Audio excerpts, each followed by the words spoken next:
नमस्कार।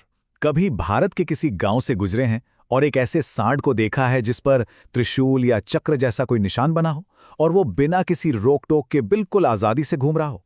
जानते हैं, वो कोई आवारा पाशु नहीं है, बल्कि एक बहुत ही गहरी और दिलचस्प परंपरा का हिस्सा है, जिसे कहते हैं वृषोत्सर्ग।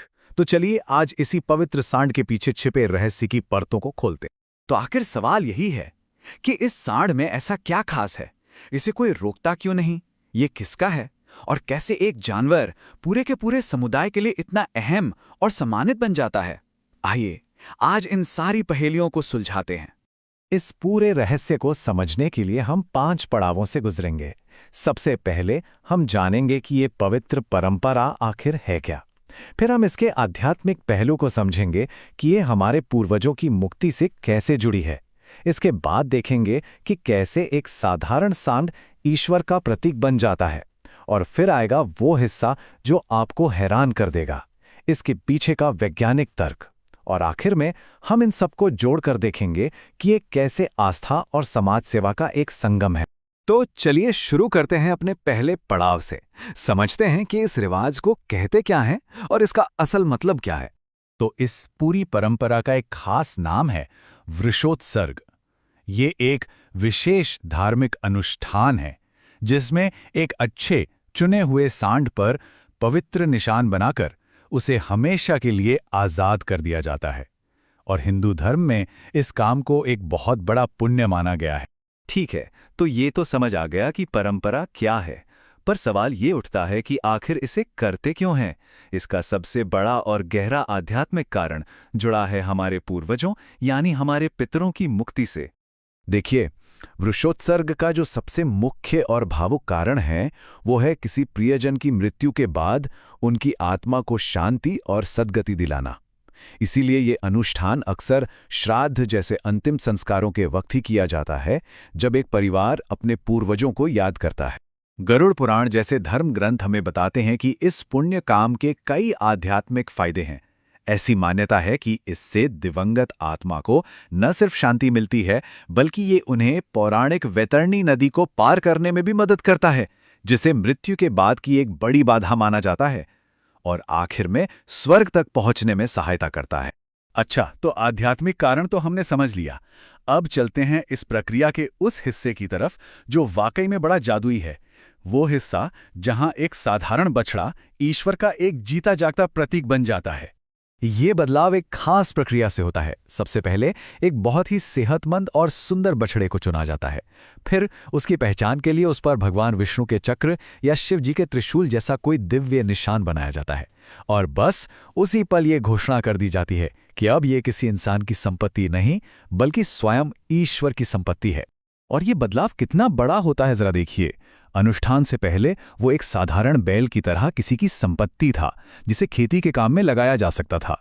लेकिन अनुष्ठान के बाद वो ईश्वर को समर्पित है, वो आजाद है और पूरे समाज में सम्मानित है। मतलब उसकी पूरी की पूरी दुनिया ही बदल जाती है। सांड पर बनाया गया वो दिव्य निशान असल में एक रक्षा कवच की तरह काम करता है। उस निशान को देखकर कोई भी उसे ना तो काम में जोतता है, ना ही उसे किसी भी तरह का नुकसान पहुंचाता है, बल्कि लोग उसे भगवान शिव के वाहन नंदी का रूप मानकर पूरा सम्मान देते हैं। अब तक हमने आस्था और अध्यात्म की बात की, लेकिन अब कहानी में एक ऐसा मोड़ आता है जो आपको सोचने पर मजबूर कर देगा। एक ऐसा पहलू जो पूरी तरह से व्यावहारिक और वैज्ञानिक है। अब यहां एक बात बहुत बहुत जरूरी है समझने वाली।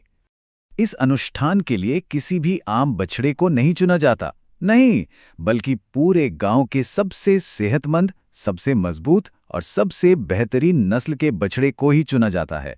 ये चुनाव कोई संयोग नहीं है, बल्कि एक बहुत सोची समझी योजना का हिस्सा है। और इसके पीछे हमारे पुरखों की जो सोच थी, जो वैज्ञानिक समझ थी, वो वाकई में कमाल की थी। वो जानते थे कि इस सबसे बेहतरीन नस्ल के सांड को खेतीबाड़ी जैसे मेहनत के काम में लगाकर उसकी ऊर्जा खत्म करने से कहीं बेहतर है कि उसे सिर्फ प्रजनन यानी ब्रीडिंग के लिए सुरक्षित रखा जाए। और इस सोच का नतीजा क्या होता था, वो यहाँ साफ दिखता है। इस सोची समझी प्रक्रिया से, जिसे हम आज की भाषा में सिलेक्टिव ब्रीडिंग कह सकते हैं, ये पक्का किया जाता था कि गांव में मवेशियों की अगली पीढ़ियां और भी ज्यादा स्वस्थ और मजबूत हों। ये एक तरह से हमारे पूर्वजों की अपनी जेनेटिक इंजीनियरिंग थी, जिसे धर्म के धागे में बड़ी खूबसूरती से पिरोया गया था। तो अब तक हमने इस परंपरा के अलग-अलग पहलुओं को देखा, आध्यात्मिक भी, दिव्य भी और वैज्ञानिक भी। अब आखिर में इन सभी धागों को एक साथ जोड़ते हैं और देखते हैं कि ये परंपरा कैसे धर्म और समाज सेवा का एक खूबसूरत संगम बन जाती है। तो अगर पूरी बात को एक लाइन में समझना हो तो वृषोत्सर्ग महज एक पूजा पाठ या धार्मिक अनुष्ठान नहीं है। ये आस्था और सामाजिक कल्याण का एक बेहतरीन मिला-जुला रूप है।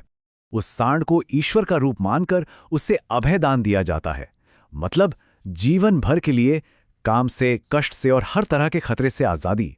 सोचिए, एक ही काम से एक परिवार को अपने पूर्वजों के लिए पुण्य मिल रहा है और साथ ही साथ पूरे समुदाय के पशुधन का भविष्य भी बेहतर हो रहा है। तो अगली बार जब किसी गांव में ऐसा कोई पवित्र सांड दिखे तो याद रखिएगा कि वो सिर्फ एक जानवर नहीं, बल्कि आस्था, विज्ञान और सामुदायिक सेवा की एक जीती जागती कहानी है। ये हमें एक सवाल के साथ छोड़ जाता है, क्या हमारी और भी ऐसी परंपराएं हैं जिनके इतने गहरे मतलब हम शायद आज भूलते जा रहे हैं? इस पर जरूर सोचिएगा।